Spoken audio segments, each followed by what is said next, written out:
ابلیس، جسے شیطان کہا جاتا ہے، یہ فرشتہ نہیں تھا بلکہ جن تھا جو کہ آگ سے بنا تھا، لیکن یہ فرشتوں کے ساتھ ملا جلا رہتا تھا۔ حضرت سعد کعب بن احبار رضی اللہ عنہ فرماتے ہیں، ابلیس 1000 سال تک روحانیین کی سرداری کے منصب پر فائز رہا۔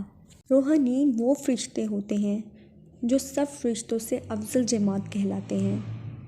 14,000 سال تک یہ عرش کا طواف کرتا رہا۔ 20,000 سال تک ملائکہ کو آواز سنتا رہا۔ 20,000 سال تک مقربین فرشتوں کا سردار رہا۔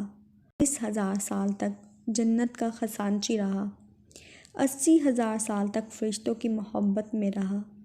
اتنی کثرت کے ساتھ اللہ تعالیٰ کی عبادت میں وقت گزارنے کی وجہ سے اس کا نام پہلے آسمان پر عابد مشہور ہوا، دوسرے آسمان پر زاہد اور تیسرے پر عارف، چوتھے پر ولی، پانچویں پر تقی، چھٹے پر خاصم اور ساتویں پر عزازیل کہنا شروع کر دیا۔